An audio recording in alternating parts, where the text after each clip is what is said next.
At this moment, one of them is probably thinking, is she into me, or is this just friends? For some of those in the queer community, this can be a very common thought process when trying to figure out who is and isn't interested in the same sex. I know when I first started exploring my sexuality, this was something I asked myself frequently and a very big stressor in my life. But over time, with lots of experience and research, I developed what is commonly known as Gaydar. Gaydar is defined by Barton in the Journal of Homosexuality as an individual's ability to read and or interpret a variety of interactional, physical, and emotional cues that can determine whether a person is more likely to be queer or non-heterosexual. In this video today, we're going to be better helping you develop your gaydar by going over some specific nonverbal cues as well as trends in appearance to look for when trying to identify individuals that are more likely to be interested in the same sex or interested in yourself.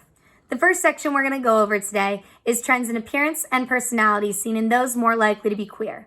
Now, before we start this section, it's super important to note that this is not always the case, meaning that not every single person who identifies as queer holds these personality or appearance traits, and that not every single person that holds these personality or appearance traits identifies as queer. All it is saying is that some members of the queer community tend to dress themselves in ways that are seen as stereotypically more gay due to societal standards and ideas with sexuality and gender.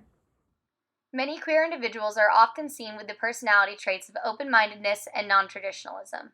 This is because you have to be open-minded in order to explore your sexuality and go away from the traditional route of heterosexuality.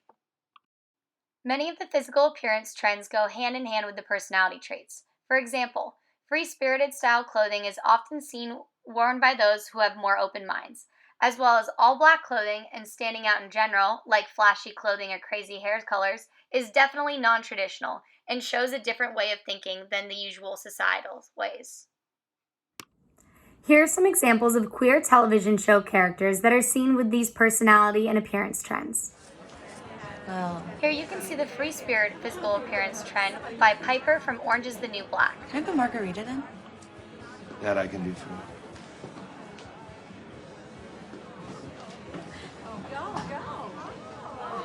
And here you see character Alex being non-traditional with colored hair and an all-black appearance.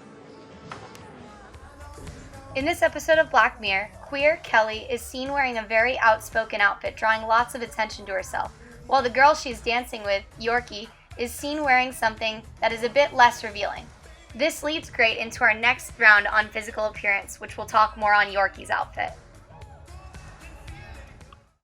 The Archives of Sexual Behaviors article Dissecting Gaydar goes into the next physical appearance trend, which is one of the bigger things seen as more stereotypically gay is presenting oneself in a sex-atypical way, any portrayal of sex that is outside of societal norms.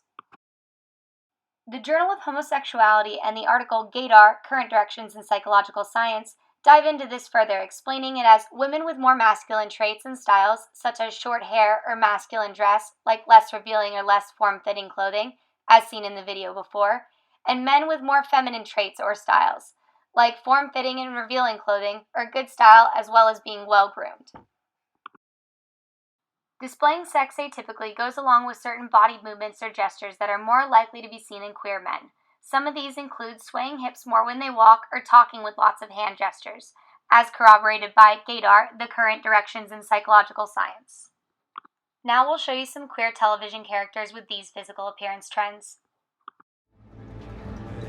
If you observe the line, you can see many men that are very well groomed and have good fashion sense, including some that are wearing more form-fitting or more revealing clothing.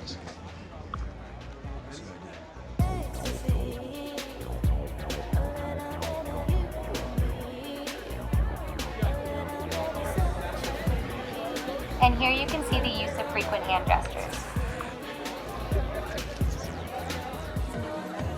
In blue is the warmest color, character Emma is a great example of queer women who like to express themselves in ways that are seen as traditionally more masculine.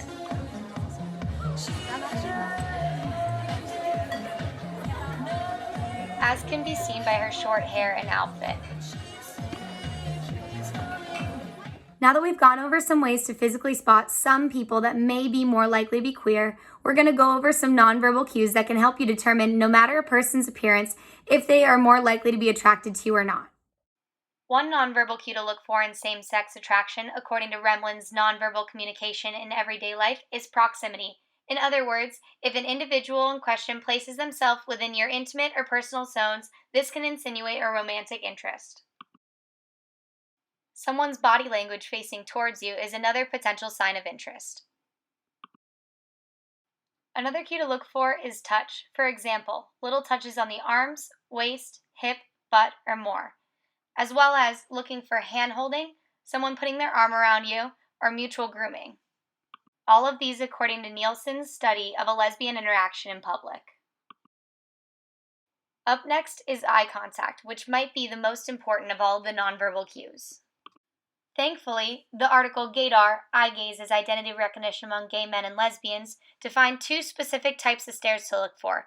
This is the direct stare, when eye contact is held longer than it would normally be customary in that context, and the broken stare, which is when that eye contact is broken off and then reestablished, and broken off and reestablished, eventually ending in an elongated stare. These stares display interest, but also look out for eye contact moving to the lips and/or sex organs, as this also displays interest. Another nonverbal cue of likely interest is smiling.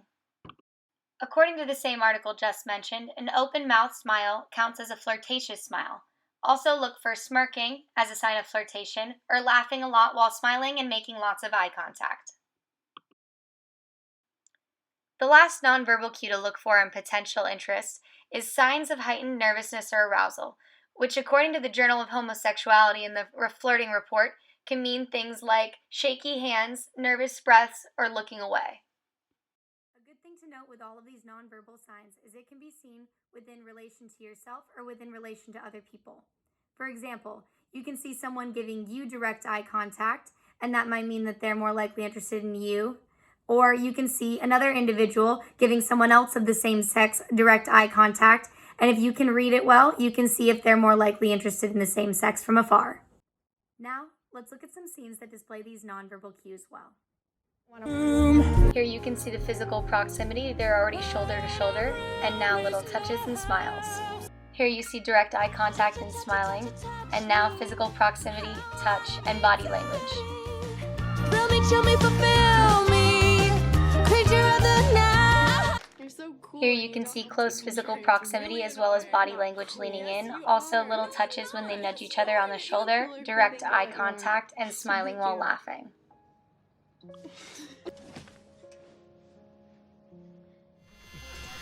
In this episode of Grey's Anatomy, we see broken eye contact as he looks at him, looks back down to do his work, and then back up. And then here a wink, and now signs of nervousness or arousal. I feel like I'm drowning in testosterone. Is that a thing?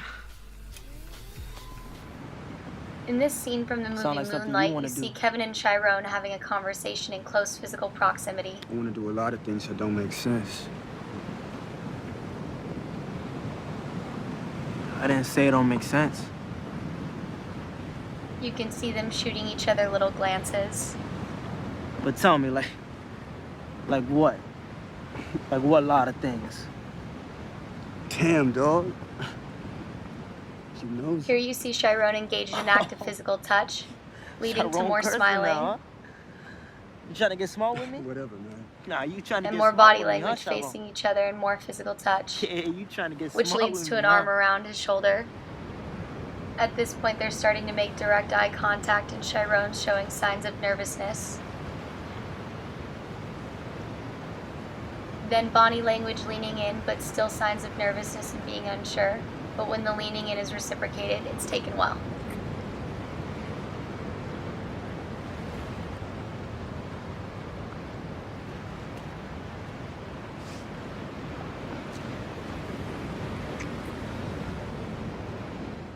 In conclusion, when looking for potential same-sex attraction, you can look for certain physical characteristics or personality traits, but make sure to look for close proximity, body language facing towards, any form of touch, eye contact, mainly direct or broken stares, smiling, and signs of heightened nervousness or arousal. And just keep practicing. It gets easier with time.